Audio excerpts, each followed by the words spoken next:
মানুষের নেতা, মাটি ও মানুষের নেতা, আমাদের আস্থা ও প্রিয়ভাজন এই সমাজের প্রতিমন্ত্রী অধ্যাপক মোহাম্মদ জাদুল সাহেব জনাব নুরুল ইয়াসিন নোবেল ভাই, আমি তাকে তার মূল্যবান বক্তব্য প্রদানের জন্য অনুরোধ করছি।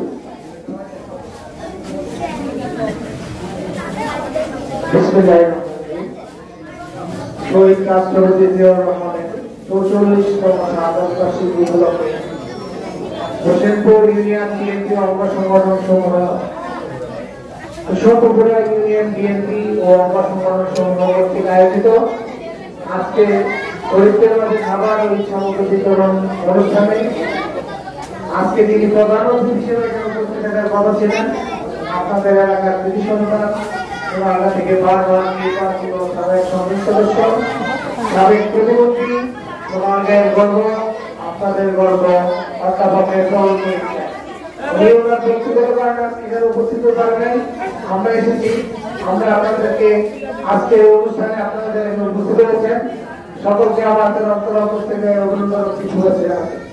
আজকের অনুষ্ঠানে উপস্থিতিতে প্রধান অতিথি হিসেবে উপস্থিত আছেন সোনাগের কৃতি সন্তান, বাংলাদেশ জাতীয়তাবাদী ছাত্র দলের সাবেক ছাত্র নেতা, জাতীয়তাবাদী স্বেচ্ছাসেবক দল কেন্দ্রীয় সংসদের সাবেক সহসভাপতি, সোনাগের সন্তান, ফজলুল গভর্নমেন্ট কলেজের অধ্যাপক ওয়াহিদ ইলিয়াস বকুল ভাই সহ অলিউল্লাহ ভাই সহ আজকে ইউনিয়নের যত নেতৃবৃন্দ আছেন সকলকে আমার অন্তর্গত থেকে রকম শুভেচ্ছা জানিয়ে আমি আমার বক্তব্য শুরু করছি।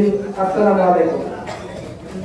আসলে আজকে আমরা যার শাহাদত বার্ষিকী উপলক্ষে উপস্থিত হয়েছি তার সম্পর্কে এখানে মুরব্বী বাবা আছেন, তারা ভালো জানেন। উনি হচ্ছেন শহীদ রাষ্ট্রপতি জিয়াউর রহমান।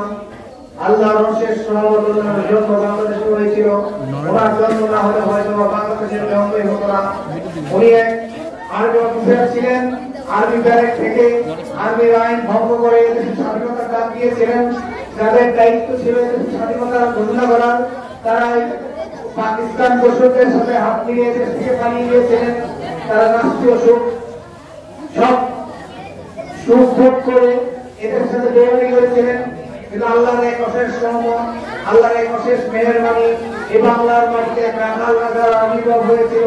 সেই রাখাল রাজা কোন রাজনীতিবিদ ছিলেন না, সেই রাখাল রাজা বাংলাদেশকে ভালোবাসতেন, মায়ের কালে দেশের কানে যে দেশের স্বাধীনতা ঘোষণা করেছিলেন। সেই শহীদ রাষ্ট্রপতি জিয়াউর রহমানের আজ ৪৪তম শাহাদত বার্ষিকী উপলক্ষে আজকে যে খাবার ও ঈদ সামগ্রী বিতরণ আমাদের জাতীয়তাবাদী দল কি দালাল? হ্যাঁ, আমরাও দালাল।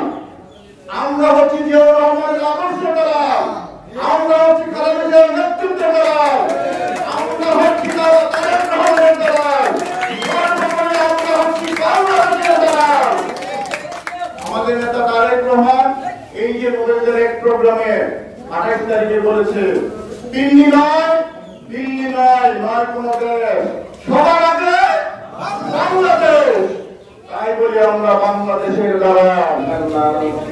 ইয়া মান্নান ইয়া মুগনি ইয়া সুবহান ইয়া রহমান ইয়া রহিম ইয়া আমানুল খাইফিন ইয়া গিয়াসাল মুস্তাগফিরিন ওয়া ইয়া রাজা as-sa'ilin ইয়া রাব্বাল আলামিন ইয়া আল্লাহ ইয়া রহমান ইয়া রহিম আল্লাহুম্মা হুব্বাকা وحب نبيك وحب أهل بيتك وحب أوليائك الكاملين اللهم آتنا رضاك ومعرفتك ومحبتك يا رب العالمين ربي زدني علما ربي يسر ولا تعسر وتمم علينا بالخير قال رب اشرح لي صدري ويسر لي أمري واحلل عقدة من لساني يفقهوا قولي দুনিয়ার দুনিয়ার সর্বশক্তিমান আল্লাহ তাকিয়ে দেখো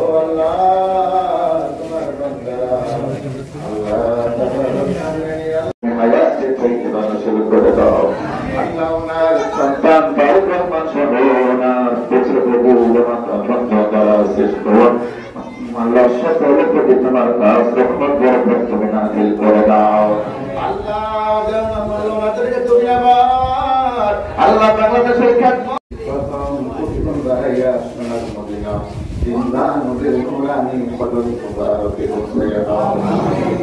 نبيين والصديقين الشهداء والصالحين الأرواحات الصالحة والسيئات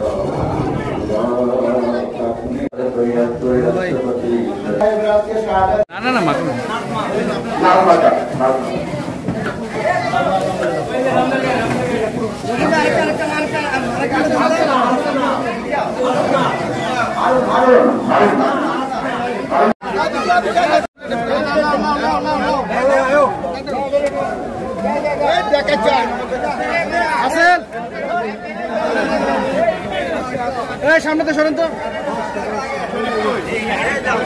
আসেন সামনে